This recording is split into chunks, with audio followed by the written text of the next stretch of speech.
Bismillahirrahmanirrahim. Assalamualaikum warahmatullahi wabarakatuh. Perkenalkan, nama saya Nurhaliza. Di sini saya akan membahas materi tentang sifat dan perilaku tercela. Nah, sifat dan perilaku tercela yang saya akan bahas yang pertama yaitu nafsu syahwat, licik, zalim, dan diskriminasi. Mari kita bahas materi yang pertama, yaitu nafsu syahwat. Nafsu syahwat terdiri dari dua kata, yang pertama nafsu dan yang kedua syahwat. Mari kita bahas satu persatu. Yang pertama, nafsu. Nafsu berarti keinginan atau dorongan yang kuat seseorang terhadap sesuatu untuk memenuhi kebutuhan hidupnya. Sedangkan syahwat adalah berarti menyukai atau menyenangi, yaitu kecintaan terhadap sesuatu sehingga kecintaannya itu menguasai hatinya. Nah, jadi dapat disimpulkan nafsu syahwat ini adalah kecenderungan jiwa seseorang terhadap sesuatu yang disukainya sehingga keluar dari batas syariat. Nah, sering kita dengar jika orang-orang membahas tentang nafsu syahwat ini, pasti pikirannya itu lebih kepada hal yang negatif. Nah, terdapat 3 dorongan nafsu syahwat. Yang pertama, yaitu syahwat dan kesenangan terhadap harta dan benda. Nah, misalnya, seseorang ini memiliki keinginan atau kecenderungan terhadap sesuatu yang bersifat material. Nah, misalnya seseorang ini selalu berusaha dalam mengejar-ngejar harta kekayaan dan sehingga seseorang itu lupa dengan akibat yang ia lakukan. Nah, yang kedua yaitu syahwat dan kesenangan terhadap seks. Nah, misalnya seseorang ini memiliki keinginan atau dorongan yang sangat kuat terhadap hal-hal yang seksual. Contohnya, seorang itu melakukan aniaya atau hubungan seksual terhadap orang lain, dan orang yang seperti ini biasanya tidak memikirkan apa akibat perilaku yang ia lakukan, dan sebenarnya hal seperti ini akan berdampak akan merugikan kepada diri sendiri dan orang lain. Nah, yang ketiga yaitu syahwat dan kesenangan terhadap kekuasaan dan jabatan. Nah, misalnya seorang pejabat bekerja di suatu perusahaan, ia menginginkan adanya rasa keinginan yang kuat untuk memiliki jabatan yang lebih tinggi, sehingga pejabat ini melakukan hal yang curang, penipuan, demi menginginkan jabatan yang lebih tinggi. Nah, biasanya orang yang seperti ini tidak memikirkan akibat perilaku yang ia lakukan. Nah, selanjutnya kita akan membahas materi yang kedua, yaitu licik. Licik merupakan salah satu sikap negatif yang sangat membahayakan bagi diri sendiri maupun orang lain. Licik berarti mempunyai banyak akal buruk. Nah, licik ini lebih kepada sifat seseorang yang pandai dalam mengeksploitasi celah-celah dalam situasi untuk keuntungan pribadi. Nah, licik ini sangat membahayakan dan sangat berbahaya. Nah, adapun ciri-ciri orang licik yang pertama yaitu tidak suka melihat orang bahagia. Nah, misalnya contohnya nih ya, seseorang tidak senang dia jika melihat orang itu mendapatkan kebahagiaan. Jadi orang yang licik seperti ini dia akan merasakan sengsara jika melihat orang itu mendapatkan kebahagiaan. Nah, yang kedua, bahagia melihat orang menderita. Nah, ini kebalikan dari yang pertama tadi. Nah, contohnya itu seseorang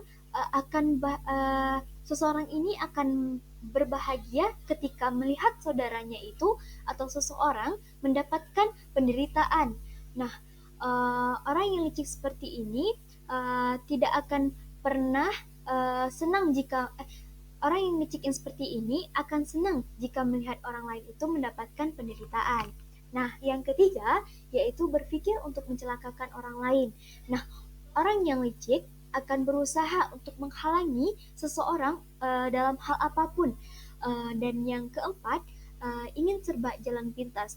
Nah, sikap dan ciri orang licik seperti ini biasanya orang licik itu ia melakukan sesuatu itu inginnya memiliki jalan pintas dan orang licik yang seperti ini uh, orang licik yang seperti ini biasanya ia ingin cepat selesai tanpa adanya usaha.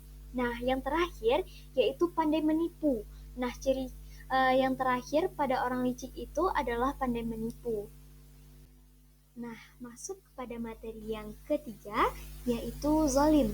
Zalim sama halnya dengan aniaya, yang artinya sewenang-wenang atau tidak adil.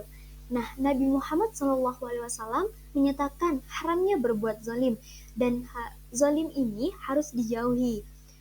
Nah, terdapat dalam Quran surah Fusilat ayat 46 yang artinya barang siapa yang mengerjakan amal soleh maka pahalanya untuk dirinya sendiri dan barang siapa yang mengerjakan perbuatan jahat maka dosanya untuk dirinya sendiri pula dan sekali-sekali tidak Robmu menganiaya hamba-hambanya. Nah, dari ayat tersebut dapat disimpulkan bahwa tidak mungkin Allah itu melakukan kezaliman atau aniaya terhadap hamba-hambanya. Nah, maka dari itu, perbuatan zalim ini sangat dibenci oleh Allah. Nah, selanjutnya masuk kepada contoh zalim.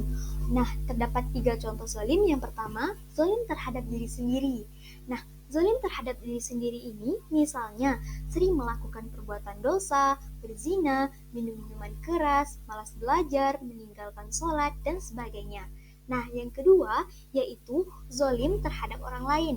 Nah, zalim terhadap orang lain ini misalnya merusak lingkungan, mengganggu ketenangan orang lain, mengambil harta secara batil, misalnya dengan merampok, atau mencuri, ataupun menipu. Nah, yang terakhir yaitu zalim kepada Allah. Zalim kepada Allah misalnya kufur, syirik, atau menyekutukan Allah, ingkar, dan sebagainya.